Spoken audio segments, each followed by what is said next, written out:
Hi, I'm Marnie. Hi, I'm Tamar. And today we're talking about foster care. Am I? I don't know.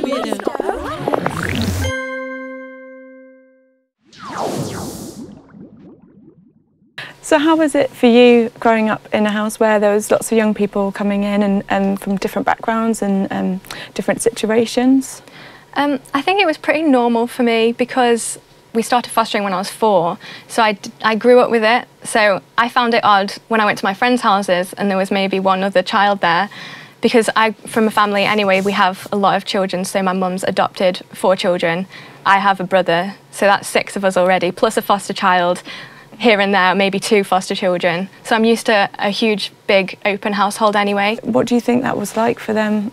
I imagine it's pretty scary at first. I know that I would feel awkward if it was me. I remember thinking that they must feel really awkward and like not at home, so we would always try and be like, you can eat whatever you want whenever you want, like every room is available for you to go in except like bedrooms and stuff like that. What advice would you give to a young person who was about to come into your home? I think it's just knowing that they're not intruding. I feel like people often feel like they're intruding when they come into someone else's home, but I would always try and make an effort to show them that like we want them there, and that they're part of the family straight away, so treat them just like I would treat my brother and my sister. Just wondering what sort of support is available to young people. Where can they turn to when they need to talk to someone?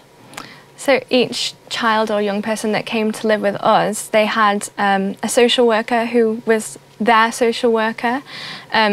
So if a child didn't feel comfortable speaking to my parents, for example, they met up with their social worker. They would come on visits. There's also occasions where the foster child will reach out to someone else in the family that's not necessarily in an authority position, so not my mum or dad, but I've had a girl that we fostered would talk to me a lot about things that were going on with her family.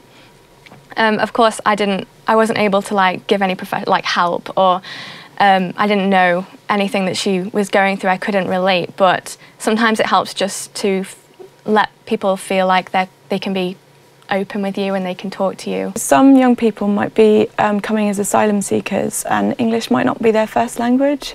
How do you overcome those sort of communications barriers?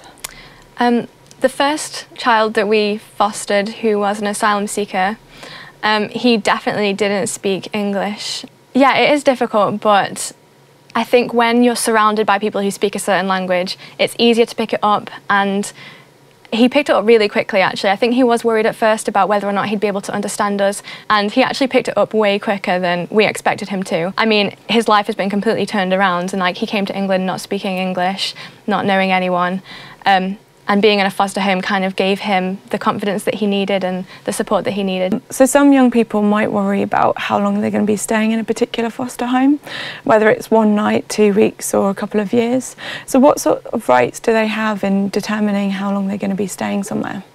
So I think it is all up in the air that first night when they come, but the foster child definitely gets a say in what happens with them, where they go. They've always got choices. So if a young person comes and they reach the age of 16 and they don't want to stay in the foster home anymore, social services will actually help them to find housing, independent living, so that they can move on and start their own future if they wanted to. Or if they wanted to stay in the foster home until they were 18 and stay in full-time education, they can do that as well. And even sometimes we've had children that have stayed with us for a few years and then they've gone back to live with their birth parents and they're still living with them, and so like the issues have been sorted out. So yeah, the future is never set in stone, and obviously the most important person in the situation is the foster child, and it's about what's best for them and what's going to make them happiest. So if you're in foster care or you're about to go into foster care, remember that Childline's always there to talk as well. Thanks so much, Tamar, for coming today. Well, thanks so much for having me. And see you next time. Bye-bye. Bye.